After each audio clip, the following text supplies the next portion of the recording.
Hi, this is George the John, Dr. Jeremy Webster. We're talking about health supplements today. We've got different type of supplements for different conditions and goals. And I think what's really important for people to know about supplements is you have isolated supplements, you've got whole food supplements. Let's talk about the difference between both of them and why the one is more important than the other.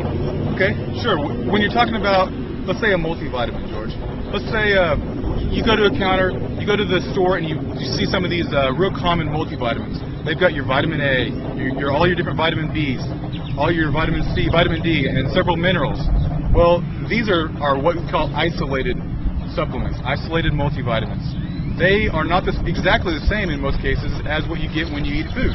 See, when you eat an apple or you eat spinach, you're getting a lot of vitamins and minerals, but you're also getting all the other different chemicals and compounds that go along with it, so your body knows how to use these supplements or these nutrients. So, in my opinion, what I've seen is it works best if we get all of these different chemicals that our bodies really are accustomed to, so that the best way to do this is through what's called a whole food vitamin or a whole food supplement. We get not only the vitamins and minerals, but we get all these kind of interlinking compounds and nutrients that go along with this. Very important. Let's talk about, so now you know when you go buy a multi, you don't want to necessarily buy a multivitamin off the shelf. Look for a whole food multivitamin. It's something that's closely related to, or closest related to a whole food supplement like, or a whole food like an apple or some vegetables. You want something that's closely linked to that being that, versus something that is just isolated, chemically made, and synthetically made. That's not as healthy for you. We don't benefit from that whatsoever. Talk about proteins now. There's so many different proteins on the market. Many people are confused which one is the best. Stay away from whey because I'm allergic to it. Have rice protein. Rice protein's not good enough because it doesn't have enough amino acids in it. The best one you've seen in your practice with all the hundreds or thousands of patients that you've seen is what type of protein? My favorite by far is raw whey protein. Raw whey protein. Raw whey protein. That means the milk that's been used has never been pasteurized, it's never been heated, and even the extraction process is completely low heat. Now, you mentioned a little bit about allergies. There are tons of people out there that have dairy allergies, and some people say, well, whey protein, even raw whey protein, is derived from dairy. Does that mean I'm going to be allergic to raw whey protein? And in most cases, and I should say almost every case that I've found, is that no, it's not a problem to use raw whey protein, even if you have a dairy allergy. The reason is this: whole dairy or whole milk has multiple different types of protein in it. One is casein, and the other is whey. The extraction process to get whey removes all that casein from it.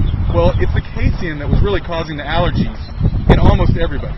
So when you remove that, you're left with this very usable, very low allergenic protein that has lots of very good properties, especially if it's raw, because none of that whey protein has ever been denatured or ruined. So our body can use that for a lot of different purposes. So people who are advised to take rice protein, why is that not as good, not up to par, if you will, with a raw whey protein? Well, first of all, the only reason you would take rice is because some people say it's less allergenic than other types of protein. And when you're talking about soy protein, when you're talking about just regular whey protein, I would say that's probably true. But when you compare it to raw whey protein, I would say the percentage of people that are allergic are about the same. In fact, I've tested people that are allergic to rice protein. So it's not like it's zero allergenic. So they're about the same as far as allergies go. But when you compare the amino acid content and the quality of the protein, really there is no comparison. Raw whey protein is much, much better than the type of protein and the amino acid content that you get in rice protein. And if you're trying to detoxify your body, just if that's your goal, you want to make sure you have all those amino acids to do the job. Especially cysteine, which you will not get in rice, but you will get in raw whey protein only. Not regular whey protein, but raw whey protein only. To get the cysteine. Yes. Okay. Dr. Jeremy Webster, George the John, we hope this video on health supplements has been very beneficial, because we know it should have been for you.